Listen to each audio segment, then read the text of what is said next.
Hello everyone, welcome to Kasana kitchen. இன்னைக்கு நம்ம bread chilli recipe தான் பார்க்க போறோம். எக்ஸாக்ட்டா பேக்கரியில என்ன டேஸ்ட்ல கிடைக்குமோ அதே டேஸ்ட்ல நம்ம வீட்லயே செய்யலாம். இப்போ அதுக்கு தேவையான இன்கிரிடியன்ட்ஸ் என்னன்னு பார்த்துடலாம்.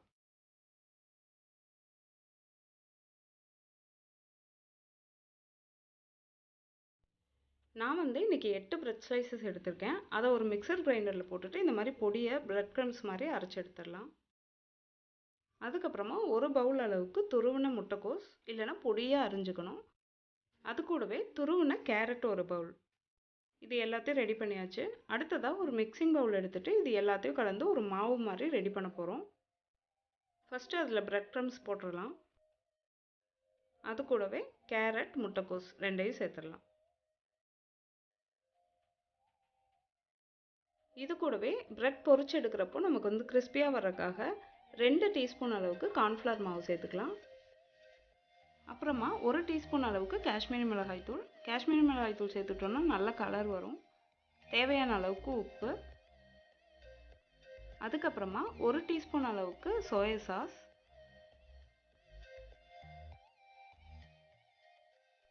1 டீஸ்பூன் ரெட் சில்லி சாஸ்.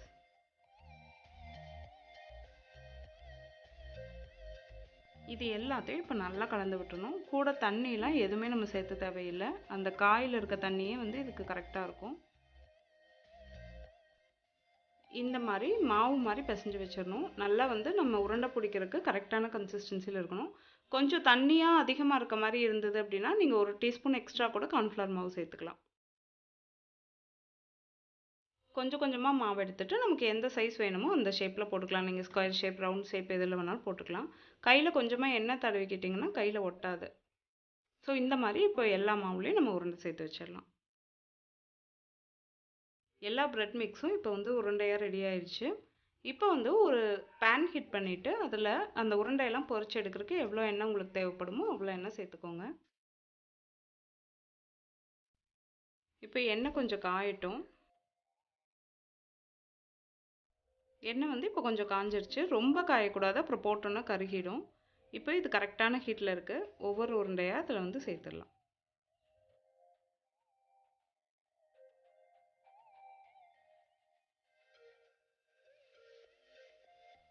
தனித்தனியாக இந்த மாதிரி தான் போடணும். மொத்தமாக அப்படியே பிளேட்லேருந்து கொட்டிட்டோம்னா எல்லாமே ஒன்றோட ஒன்று ஒட்டிக்கும். அதனால தனித்தனியாகவே எடுத்து போட்டுக்கோங்க. மீடியம் ஃப்ளேமில் தான் வச்சு வேக வைக்கணும். லைட்டாக இந்த மாதிரி அவுட் சைட்லாம் அந்த கோல்டன் ப்ரௌன் கலர் வந்துச்சுனாவே கரெக்டாக உள்ளெல்லாம் கரெக்டாக வெந்திருக்கும். ஸோ அந்த டைமில் நம்ம எடுத்துட்டோம்னா கரெக்டாக இருக்கும். இப்போது நம்ம பிரெட் உருண்டெல்லாம் வெந்துருச்சு. இதை எடுத்து தனியாக ஒரு பிளேட்டில் வச்சிடலாம்.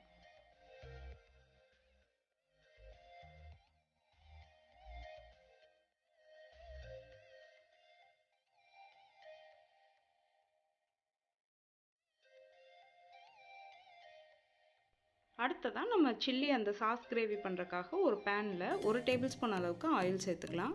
அது கூட ஒரு துண்டு இஞ்சி, 4 பல் பூண்டை இந்த மாதிரி சின்னதாக நறுக்கி வச்சுருக்கேன். அதை உள்ளே சேர்த்துடலாம். இதை லைட்டாக அந்த வாசனை வர வரைக்கும் ஆயிலில் ஃப்ரை பண்ணிக்கலாம். அது கூடவே ஒரு மீடியம் சைஸ் பெரிய வெங்காயத்தை இந்த மாதிரி பெருசாக கட் பண்ணிவிட்டு உள்ளே சேர்த்துடலாம். அது கூட ஒரு மீடியம் சைஸ் குடமிளகாயும் இந்த மாதிரி பெருசாக கட் பண்ணிவிட்டு உள்ளே சேர்த்துடலாம். இது லைட்டாக ஒரு வாட்டி கலந்து விட்டுலாம். இது ரொம்ப வதங்கணும்னு அவசியம் கிடையாது. கொஞ்சம் பச்சையாக அந்த க்ரன்ச்சினஸோடு இருந்தால் தான் சாப்பிட்றதுக்கு நல்லாயிருக்கும். அதனால் லைட்டாக வதக்கி விட்டால் போதும். இது கூட தேவையான அளவுக்கு உப்பு, 1 டீஸ்பூன் காஷ்மீரி மிளகாய் தூள். நீங்கள் நார்மல் மிளகாய் தூள் போடுறீங்கன்னா கம்மியாக 1/2 டீஸ்பூன் போட்டுக்கோங்க, ஏன்னா அதில் காரம் அதிகமாக இருக்கும்.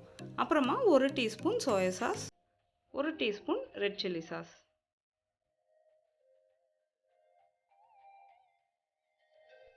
உப்பு கரெக்டாக போட்டுக்கணும், ஏன்னா நம்ம ஆல்ரெடி பிரெட்டு பொரிச்சு எடுத்துருக்கோம் இல்லையா, அதுலேயும் உப்பு இருக்குது. ஸோ இந்த கிரேவிக்கு அளவு உப்பு சேர்த்துக்கிட்டிங்கன்னா போதும்.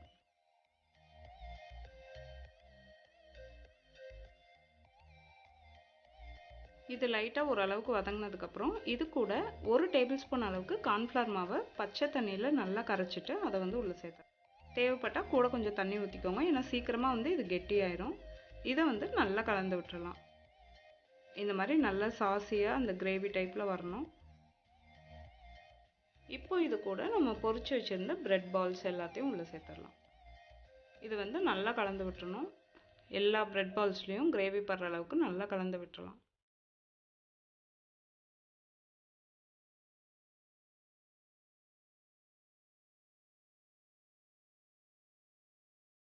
கடைசியாக இதில் 1 டேபிள் ஸ்பூன் அளவுக்கு டொமேட்டோ சாஸ் சேர்த்துக்கலாம். ரெட் சில்லி வந்து கொஞ்சம் ஸ்வீட்னஸாக அந்த சாசி டேஸ்ட்டில் இருந்தால் தான் நல்லாயிருக்கும். ஸோ டொமேட்டோ சாஸ் கண்டிப்பாக சேர்த்துக்கணும்.